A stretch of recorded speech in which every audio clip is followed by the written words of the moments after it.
जाऊया त्र्यंबकेश्वरमध्ये आमचे प्रतिनिधी योगेश खरे सध्या तिथे आपल्या संपर्कात आहेत आणि जाणून घेऊया श्रावणी सोमवार निमित्तानं काय नेमकं सगळं वातावरण त्या ठिकाणी आहे। योगेश, निश्चितच त्र्यंबकेश्वरमध्ये देशाच्या कानाकोपऱ्यातून लोक येत असतात, भाविक येत असतात। आज श्रावणी सोमवार आहे, काय सगळं हे वातावरण दिसतंय? कितपत भाविकांचा सकाळपासून पहाटेपासून सगळा प्रतिसाद पाहायला मिळतोय?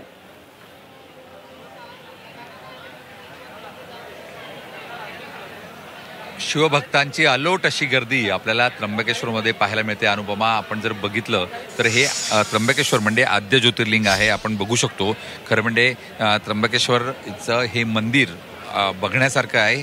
पेशवेकालीन असलेल्या या मंदिरामध्ये हेमाडपंथी या मंदिराची सगळी रचना आपल्याला पाहायला मिळते आणि पाषाणातलं जवळजवळ 400 वर्षापूर्वींचं हे मंदिर आहे।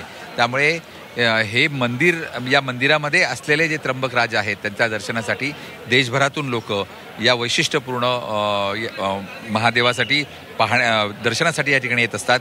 इथलं जर वैशिष्ट्य आपण बघितलं तर इथं जे शिवलिंग आहे त्या शिवलिंगामध्ये आपल्याला वरच्या बाजूला लिंग दिसून येत नाही, त्याच्यामध्ये शिळेच्या मधल्या बाजूला, लिंगाच्या खालच्या बाजूला आपल्याला ब्रह्मा, विष्णू आणि महेशाच्या त्रिगुणात्मक मूर्ती या शिवलिंगामध्ये पाहायला मिळतात।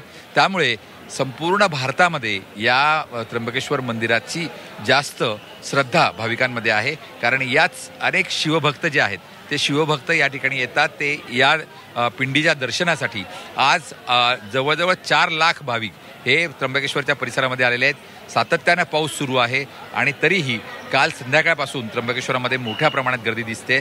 3 ते 4 किलोमीटरच्या रांगा आपल्याला या परिसरामध्ये दिसून येत आहेत। आपण जर बघितलं तर सकाळी पहाटे 5 वाजेपासून तर रात्री 9 वाजेपर्यंत हे मंदिर श्रावणासाठी खास खुलं ठेवण्यात आलेलं आहे। 24 तास दर्शन करण्याची सुविधा ही भाविकांची मागणी आपल्याला या ठिकाणी दिसून येते। पण एकूणच जर आपण परिस्थिती बघितली तर संपूर्ण परिसर त्र्यंबकेश्वर हा हर हर महादेवाने या ठिकाणी आपल्याला गजबजून गेलेला दिसतो। आणि सगळ्यात विशेष म्हणजे त्र्यंबकेश्वरच्या मागच्या बाजूला गोदावरीचं उगमस्थान आहे ब्रह्मगिरी।